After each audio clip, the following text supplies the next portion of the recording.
بسم اللہ الرحمن الرحیم۔ السلام علیکم۔ آج ہم ارکان نماز کے بارے میں جانیں گے، یعنی نماز کے اندر آنے والی الگ الگ پوزیشن یا مقام اور ان میں کیا پڑھنا چاہیے، ان کا لفظی ترجمہ یعنی ایک ایک لفظ کا الگ الگ مطلب جانیں گے، جس سے نماز میں ہمارا دل لگے اور یہ بھی پتہ ہو کہ ہم کیا پڑھ رہے ہیں۔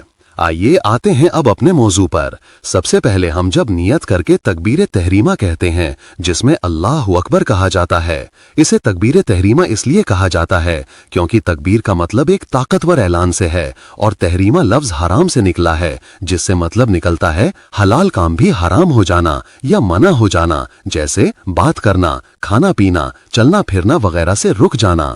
اللہ اکبر میں اکبر کا مطلب ہے زیادہ بڑا، لیکن اس کے آگے من کلی شین چھپا ہوا ہے، جسے لکھا و بولا نہیں جاتا ہے۔ من کلی شین کا مطلب ہوتا ہے ہر چیز سے، جس سے مطلب نکلتا ہے اللہ ہر چیز سے بڑا ہے، یعنی اللہ سب سے بڑا ہے۔ یہاں غور کرنے والی بات ہے کہ اسے تکبیر تحریمہ کہتے ہیں، لیکن اس کے بعد نماز میں جہاں بھی اللہ اکبر کہا جاتا ہے اسے صرف تکبیر کہتے ہیں۔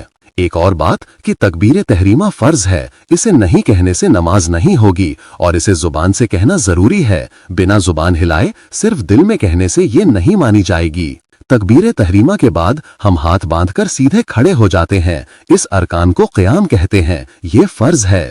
قیام میں 5 چیزیں ثنا، تعوذ، تسمیہ، سورہ فاتحہ اور کوئی ایک سورہ پڑھی جاتی ہے۔ سب سے پہلے ثنا پڑھا جاتا ہے، جس میں سبحانک اللہم و بحمدک و تبارک اسمک و تعالی جدک و لا الہ غیرک پڑھتے ہیں۔ اس کے بعد اعوذ باللہ من الشیطان الرجیم پڑھا جاتا ہے، جسے تعوذ کہتے ہیں۔ اس کے بعد بسم اللہ الرحمن الرحیم پڑھا جاتا ہے، جسے تسمیہ کہتے ہیں۔ تینوں کا ترجمہ ہمارے چینل میں پچھلے ویڈیوز میں مل جائے گا۔ تسمیہ کے بعد سورہ فاتحہ یعنی الحمدللہ کی سورہ، اور پھر اس کے بعد کوئی ایک سورہ پڑھتے ہیں۔ دوسرا ارکان ہے رکوع کرنا۔ رکوع میں سبحان ربی العظیم پڑھا جاتا ہے، جس میں 3 لفظ ہیں۔ سبحان کا مطلب پاک ہے، اور ربی کا مطلب میرا رب، اور عظیم کا مطلب ہے عظمت والا، بہت بڑا، رتبے اور شان والا۔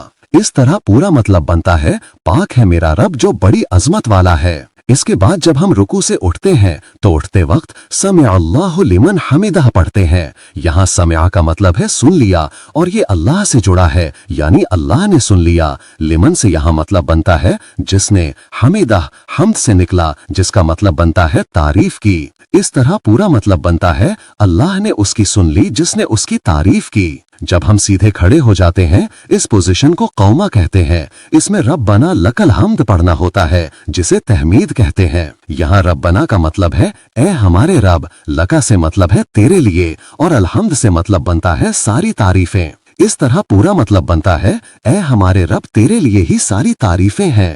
اس کے بعد تکبیر کہتے ہوئے اگلے ارکان میں سجدہ کرتے ہیں، جس میں سبحان ربی الاعلیٰ پڑھا جاتا ہے، جس میں 3 لفظ ہیں۔ سبحان کا مطلب پاک ہے، اور ربی کا مطلب میرا رب، اور اعلیٰ کا مطلب ہے سب سے اونچا، بہت بڑا، رتبے اور شان والا۔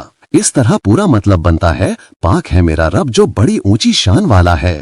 ہر رکعت میں ہم کو 2 سجدے کرنا فرض ہیں، اور 2 سجدوں کے بیچ میں تھوڑی دیر اطمینان سے بیٹھنے کی پوزیشن کو جلسہ کہتے ہیں۔